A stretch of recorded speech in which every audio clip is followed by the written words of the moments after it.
Welcome back to my channel. ഇത് ഞാനൊരു പുതിയൊരു വ്ളോഗറാണ് കേട്ടോ. എന്നെ നിങ്ങൾ അധികം വീഡിയോസിലൊന്നും കണ്ടിട്ടുണ്ടാവില്ല. എന്നെ അപ്പോൾ ലൈക്കും ഷെയറും സബ്സ്ക്രൈബൊക്കെ ചെയ്തിട്ടൊന്ന് സപ്പോർട്ട് ചെയ്യണേ. ഇന്നപ്പോൾ ഞാൻ വന്നിട്ടുള്ളത് ഒരു അൺബോക്സിങ് വീഡിയോ ആയിട്ടാണ് കേട്ടോ. ഇത് സത്യത്തിൽ ഞാൻ ഹാരി പോട്ടറിന്റെ കിൻഡർ ജോയ് വാങ്ങാൻ പറഞ്ഞിട്ടാണ് അച്ഛന് വിട്ടത്. ബട്ട് അതിന്റെ ട്രെൻഡ് കഴിഞ്ഞു, അത് ഇവിടെ ഇല്ല പറഞ്ഞു. അപ്പോൾ ഇതാണ് ഇപ്പോഴത്തെ ട്രെൻഡ്. ഞാൻ പറഞ്ഞുതരാം. ഡിസ്നി പ്രിൻസസ് എന്തോ പറഞ്ഞിട്ടാണ്, ഇതിപ്പോ ഗേൾസിന്റെ ആണ് കേട്ടോ. അപ്പൊ ഇതാണ് ഇപ്പോഴത്തെ ട്രെൻഡ് എന്നാണ് അവർ പറയുന്നത്. ഇതിനെ കുറിച്ചിട്ട് എനിക്ക് ഒന്നും അറിയില്ല. ഇതിപ്പോഴത്തെ ട്രെൻഡ് ആണോ അതോ നേരത്തെ വന്നാണോ എന്നൊന്നും എനിക്കറിയില്ല. എന്തായാലും ഇതിപ്പോ കിട്ടിയ സ്ഥിതിക്ക് നമുക്ക് അൺബോക്സ് ചെയ്ത് നോക്കാം അല്ലേ. അപ്പൊ നമുക്ക് ഇത് തുറന്നാലോ.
അപ്പൊ ഇത് നമ്മൾ ചെയ്ത് കഴിഞ്ഞിരിക്കുകയാണ് ഗായ്സ്.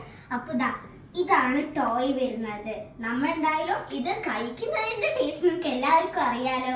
അപ്പൊ ഇത് പിന്നെ ഞാൻ പൊളിച്ചിട്ട് കഴിക്കാം. ഇതാണ് അപ്പൊ ടോയ് ആയിട്ട് എനിക്ക് കിട്ടിയിട്ടുള്ളത്. സത്യത്തിൽ പ്രിൻസസ് ആണ് വരേണ്ടത്. എനിക്കൊരു ഹാർട്ട് ഷേപ്പിൽ ഒരു കീ ഷേപ്പ് ഒരു ടൈപ്പ് അങ്ങനത്തെ ഒരു ഇതായിട്ടാണ് കിട്ടിയിട്ടുള്ളത്. എന്തായാലും എനിക്ക് ഇഷ്ടപ്പെട്ടു. നിങ്ങൾക്ക് ഇഷ്ടപ്പെട്ടെന്ന് കമന്റ് ചെയ്യണേ. അപ്പൊ എല്ലാവർക്കും ബൈ.